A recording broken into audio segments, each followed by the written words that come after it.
Hello, this is RHM for RHM movie reviews. Alright, in this episode, it's going to be all Star Wars. First, I'm going to be talking about the pre-trilogy, which is episodes 1, 2, and 3. Now, each of the movies were nominated for an MTV Movie Award. Multiple MTV Movie Awards, but each one won only one award. The first one won Action Sequence for the pod race, which is a very good scene. The second one won Best Fight, and the third one won Best Villain. I think the only reason the third one actually won MTV Movie Award for Best Villain is because you have the ultimate movie villain represented in the last movie. And this is the pre-trilogy. They did cast a lot of great actors in this pre-trilogy. I don't know how many Americans out there actually didn't know who Ewan McGregor was before Star Wars, because I did not know who he was. I mean, I may have seen a trailer or a clip of a movie he may have done with Cameron Diaz, but that was it. And the CGI in the movie is fantastic. The fact that the characters they created with the CGI are amazing. Especially the fact that with number 2 and number 3, they did make Yoda CG. And I'm happy to say, yes, it's still Frank Oz voicing the character, but unfortunately, he is retired from doing any kind of Muppeteering, but I think he will come out of retirement probably just to do Yoda and just to do Star Wars stuff. And that has proven a fact because there are 2 animated series that are based off the original, this pre-trilogy.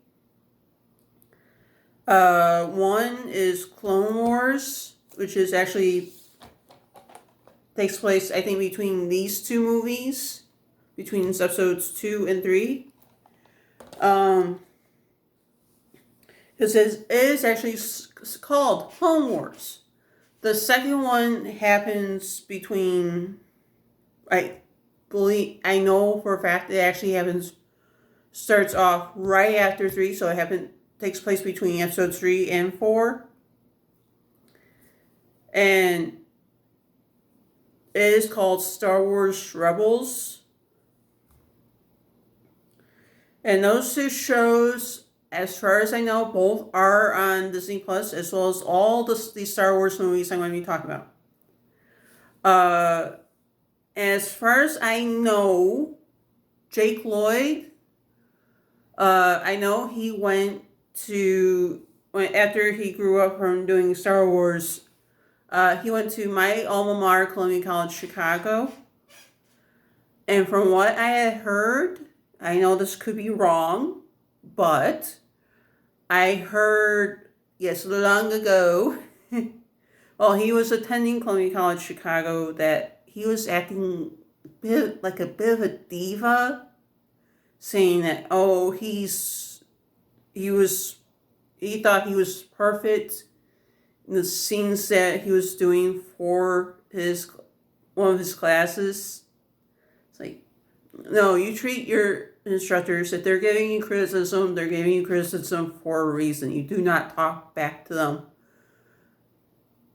I understand that because I got criticism from the way because I was there for animation, and I got criticism. I took the criticism. I understood why they were criticizing me. I don't think he understood why he was being criticized. Now, I don't know if he dropped out, or he was kicked out, or he flunked out. If you went to Columbia College, Chicago at the time Jake Lloyd was there, please tell me what happened with him. If he dropped out or if he was kicked out. If he was kicked out, I know there was a reason, because he was not respecting his professors. So please leave a comment below and say whether or not he was kicked out or he dropped out. Please. All right, the next two movies are actually the in-betweeners between three. Well, Rogue One is actually the one that is between 3 and 4, but it's closer to 4. Because this is like months or days before episode 4 takes place. This has a great cast. And there are cameos from actors and the characters from the original trilogy in Rogue One. Like the actor from the original trilogy who is dead, and he was one of those older actors from the original trilogy. They digitally put his character in the movie. I don't know how they did it. How the actor who was playing off him did, but he did so well. You were convinced that he probably was actually there in the movie.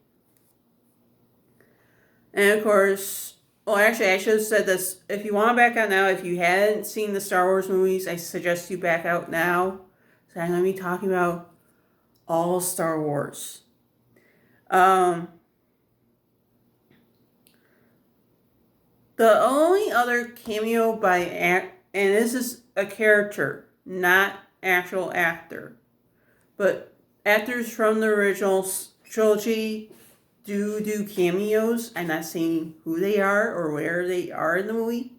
I suggest you find them yourselves, because if you haven't looked up at the trivia for Rogue One, I do suggest you do that, and then while you watch the movie, find out, all right, which actors and which characters are there. A little spoiler, Carrie Fisher's character, Princess Leia, is in there. The original version of her from the original trilogy. And I think that is pretty awesome. Alright, next one is Solo. Of course, with both of these, it says a Star Wars story after the title of the movie. For this is, so you know, this is origin story of Han Solo. It does not show his childhood. It shows how he became a smuggler and how he got the Millennium Falcon to do a castle run in 12 parsnips. I think that's it. Yeah. It's an amazing cast. And because Ron Howard directed it, he got his younger brother, Clint Howard, to be in the movie somehow. I don't know how, but he got him in. It was interesting to see, a little spoiler alert, if you had not known the end of the pre-trilogy, well, if you do know that, well, the first, from episode 1, Darth Maul is killed, or he's sliced in half, if you will. But he does come back to life, and both them, actually, their Star Wars Rebels shows that, but Solo shows that again, but just the face. And that is an amazing cast, too. Now, the actual trilogy, alright, the making of the actual trilogy is, if you get the box set like I did, of the DVDs, this would come with it. It shows the making of all 3 movies. But since I said all the Star Wars movies are on Disney Plus, the making of all 3 movies is actually, I don't know if it's a condensed version of the making of, but it's called Empire of Dreams. It is very interesting.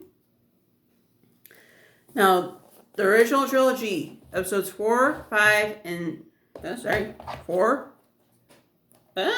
Sorry, 4, 5, and 6.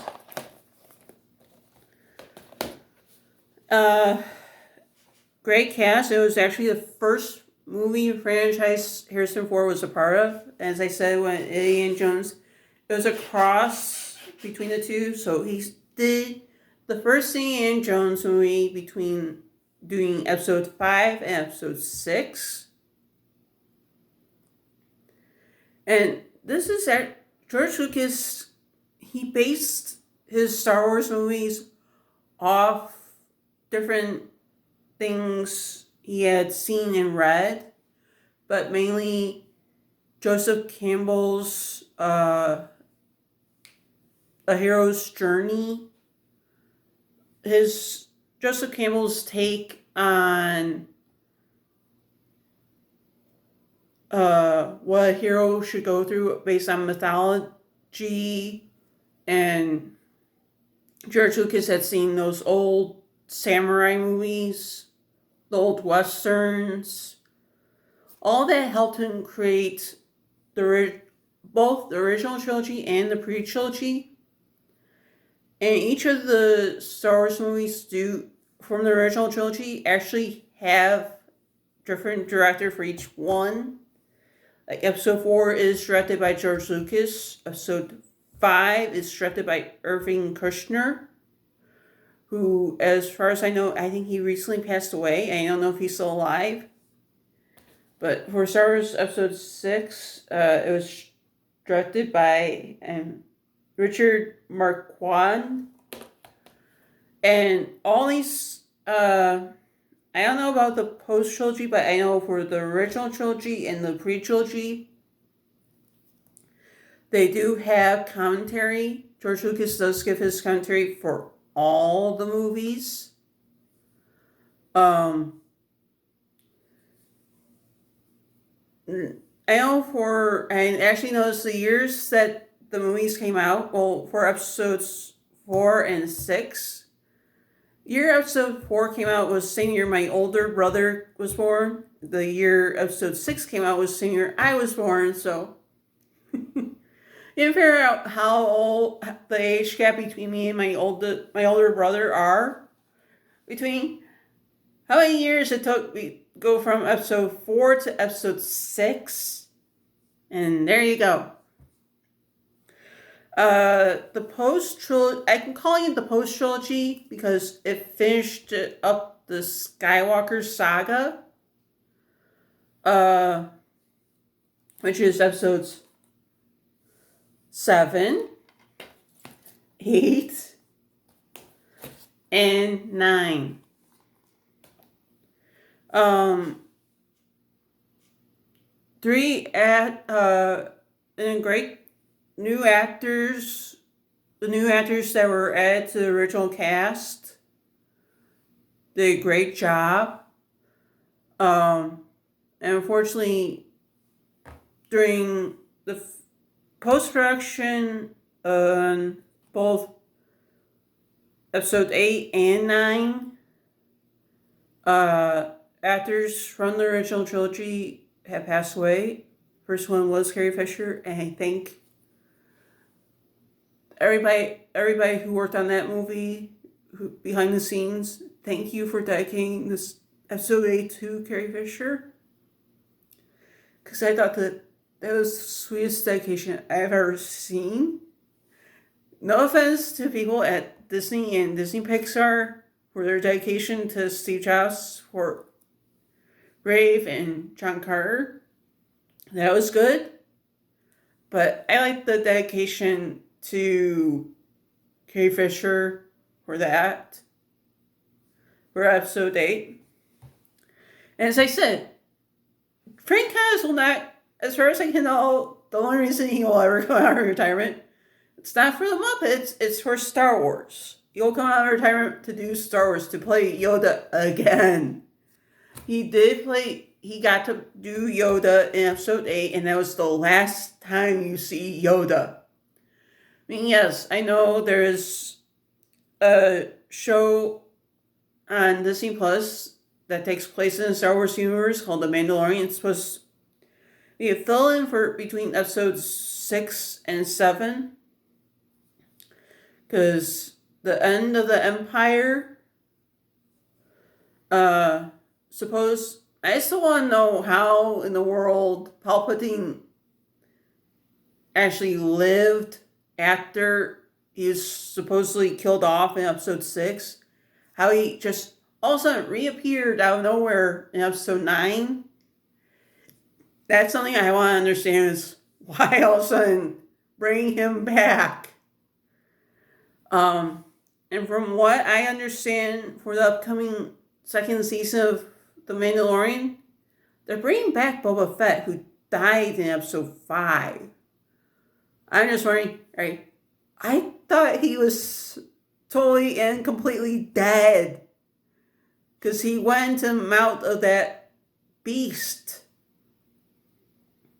in episode, towards the beginning of episode 6. It's like, how can you bring that guy back to life? How? Come on, explain to me. How do you bring him back to life? Or how did he survive? How do these characters, these villains, survive their deaths from the original trilogy? That's what I want to know. That's what I want to try to understand. Alright, and the next episode, I will be talking about all my Mel Brooks movies, especially the one that is supposed to be a spoof on the original Star Wars trilogy, that means episodes 4 through 6. And somehow Mel Brooks did, and I think he probably, from what I could tell, he did an absolute amazing job at spoofing it. You know, if you watch Spaceballs with commentary, you find out that Mel Brooks actually went to George Lucas to get his, I think it was partially to get his okay on the spoof, but the other part was he needed to use ILM. So, who knew? When I get to talk about my Mel Brooks movies, I will talk more about the commentary and other stuff for my Mel Brooks movies. So this is RHM for RHM Movie Reviews, signing off.